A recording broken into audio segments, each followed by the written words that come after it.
Hi everyone, Lori Marie here, mixed media artist in Vallejo, California, and Rob Jenkins, also known as Handsome Hubby. That's right. So we had a request for showing you how to make the covers for the little metal books, and that is totally Rob's department. So we are in his studio today, and he has made a video for you. And I'm going to step away and you can tell him what you've done, okay? Sounds good. All right. Okay, so what I did is we have these little metal book covers, 3" by 4", and Lauren Marie's been using them in some of her videos, and they are cut from metal tin pots for plants. And so somebody was asking how to do that, and the video will show exactly how to make these little guys so you can use them in your own books. See you on the table. Okay, today we are going to work on making metal book covers. So some of you have seen from Lauren Marie's book videos, these are some metal book covers that I cut out, and she uses them, drills holes for the Coptic binding, and somebody had requested to see how these are made. So I'm going to walk you through the whole process of how to get nice little metal or tin book covers that you can drill and use. So these guys are made from a flower pot just like this, and so you can use any kind of metal that you want. If you have flat metal, this is a metal cover from cookie tin, something like that, so I'll be working on that at some other point in time.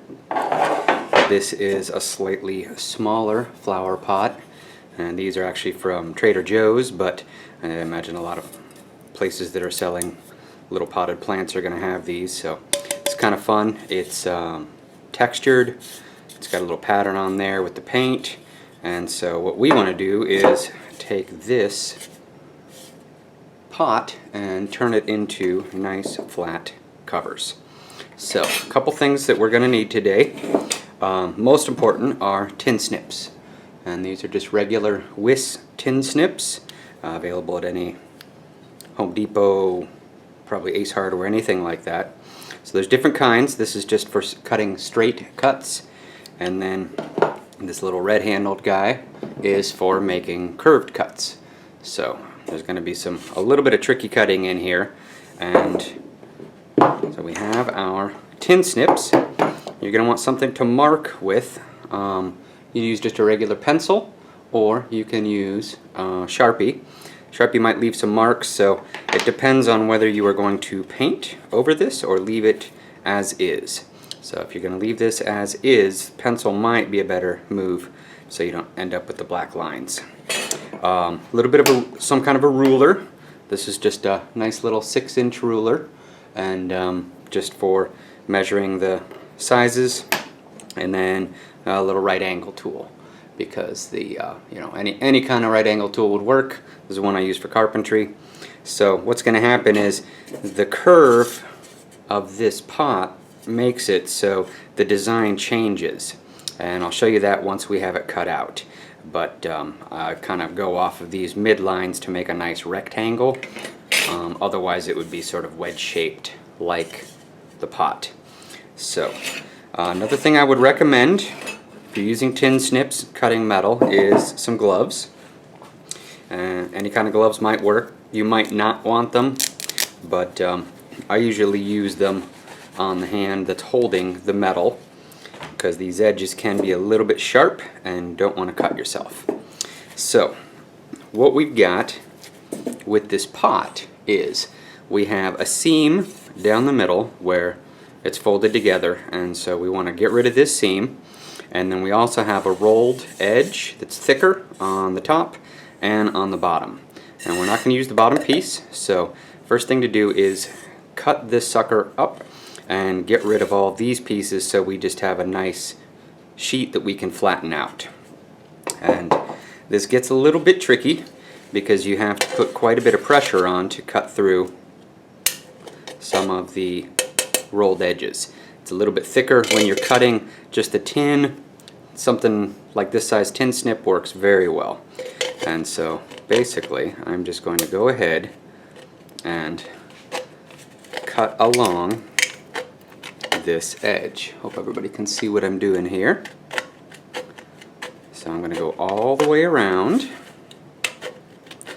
This is the easy one because it's on the top edge, and so you can get to it. Now as you go, you'll notice this cut edge here kind of comes off to the back, so I want to make sure you kind of bend this up out of the way because it's got a very sharp point, and you don't want to poke your cutting hand with that. And so what you can see is you've got a nice clean cut here, so it's just the thin metal.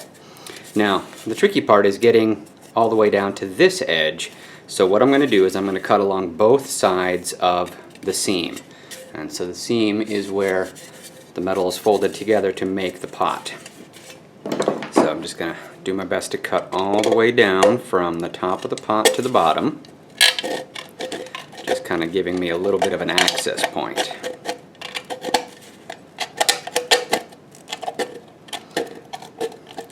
And you kind of have to force your tin snips in here because the metal doesn't want to separate super easy.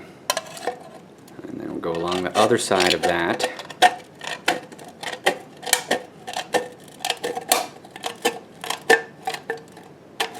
Okay, so now we have a split in here, right? And so I'm going to kind of spread this out a little bit so I can try to get down and get this stuff cut out. So, there we go. Come in here and do the same thing on the bottom edge that we did on the top. And let's just snip it. I'm kind of flattening this out with my left hand as I cut, so it keeps the metal out of the way. Just making nice short cuts here, keeping my tin snips as close to that bottom rolled edges as possible. That way I have as much of the cool metal to use as possible. Okay, so it's pretty thin metal, so it's easy to fold. Now remember, these edges are going to be sharp, so just be careful when you're playing with them. Now you can see what I was talking about in that this bottom edge is shorter than this top edge, so everything's kind of wedge shaped, and I don't want wedge shape, I want rectangles. And so I can go ahead and use one of these as a template, and I can put this over it. I could mark it and then just cut it out like that. But if you don't have any of these cut yet, you would need to start from scratch, so that's what we're going to do. And so what I'm going to do is show you how I mark this, and a lot of it depends on what size you want. Most of these book covers I've been making for Lori Marie have been a similar size. So these guys are, I don't know if you can see it with the glare, 3 inches wide by 4 inches high. And so I'm going to keep with this size because to go much higher than that wouldn't really work with the size of the pot. Alright, so we know we're going to do 3 by 4. I'm going to move these aside. And so like I said, the easiest way I have found is to use one of these lines as a divider. And so that's kind of my mark here. And your style or your marking might be different. It doesn't really matter what you're going to do, but what I'm going to do is I'm going to measure 1.5 inches on either side of this center line here. So that takes me all the way to the edge here, and then over here I'm going to put a pencil mark. Okay, and actually, I think I'm going to use a Sharpie this time because it's going to make it a little easier for you to see. Alright, so I know from this point to that point's 3 inches. And you start your measurements on the bottom, and the reason is it's going to be narrower down here and you have more metal to work with up top here. So I know that's about 3 inches there, so I come and I measure from the center line again, so I know that's going to stay the same. And so from there, I go 1.5 inches on one side, which takes me to 3. And then 1.5 inches on the other side takes me to the 0 mark. Okay, so that's 3 inches wide, and then down here, that's 3 inches wide. Make a line with my Sharpie.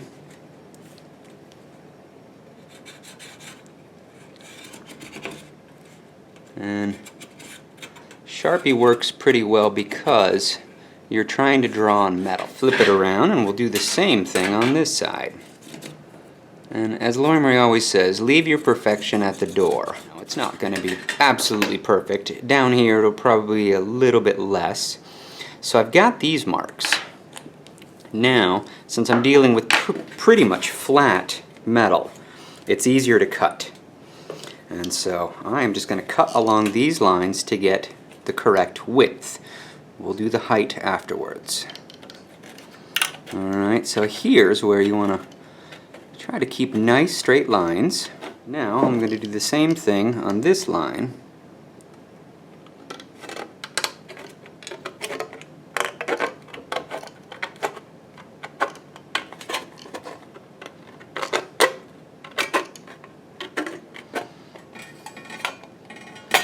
So with all these little points and things, having a glove on the hand that's holding it, that's where it's going to be useful. So there it is, 3 inches wide and kind of crooked on the top and the bottom because of the curve from the pot. So they're never perfect, so this is just a little bit less than 3 inches, and this is as well, so pretty even. Alright, that's good.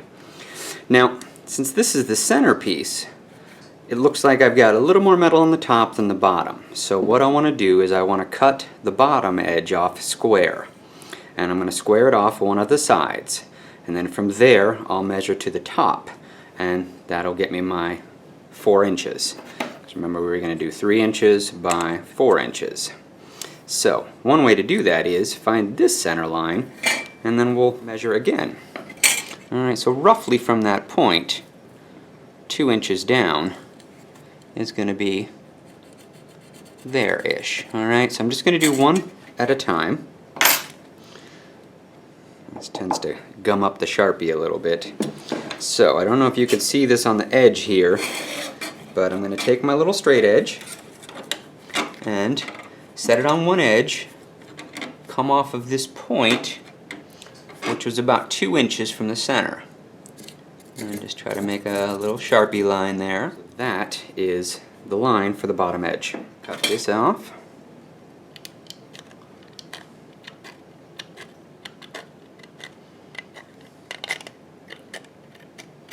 Since I don't want to make this too awkward, I'm going to go ahead and measure right off the bottom, 4 inches up. And on the other side, same thing, 4 inches up. So, right edge tool, set it there, make my mark, 4th cut.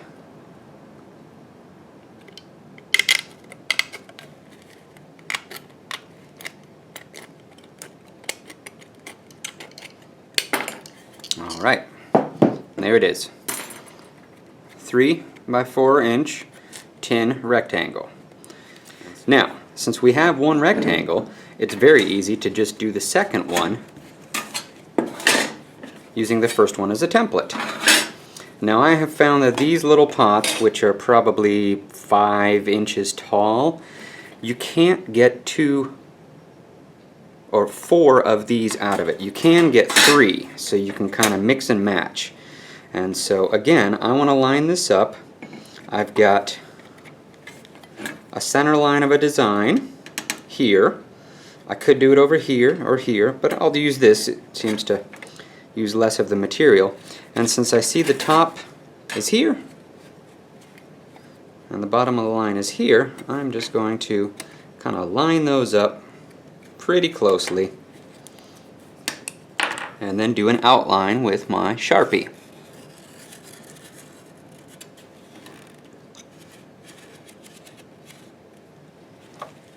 And so if you were going to be making more of these of the same size, it might be a good idea to leave one of your pieces as a template. And so if you wanted to get the same size, you could even just write template on the back so you don't forget it, don't lose it, and then just use that one over and over to get the same shape and size. And so I'm not sure how well you can see. Oh yeah, you can see that. So Sharpie lines there. And so it's easier if you kind of start on the outside. Less mess to deal with. And get that started. Sometimes if you're dealing with a thin piece of metal, it wants to fold into the tin snips. And one way to avoid that is to get the tin snips a little bit deeper into the jaws there. If you just try on the tip, sometimes it's looser. And so get it nice and deep in there. Cut that off.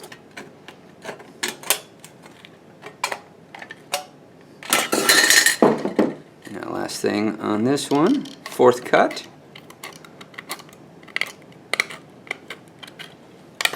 Okay, so if we put these back to back, they're pretty much the same size. So we got these guys. Now, the last thing that we want to do aesthetically is, I like taking the corners off of them. And this is a little bit trickier, but you can see how nice this looks with these rounded corners, as opposed to just a square. Also keeps it from being a little bit less pokey. And so this, there's no science to it, it's just practice. So you really want to just kind of get these tin snips right in there on the corner and just kind of gently cut as you turn. You know, either turning the piece or turning the tin snips, and there you go. And probably every one of my corners is a little bit different, but when they're all done, it looks pretty good. And so here, since I'm dealing with such a thin area of that little corner, it works way better if you have the metal tucked all the way into the seam of the tin snips. If I try to do it at the end right like that, it just wants to bend. So get all the way up in there.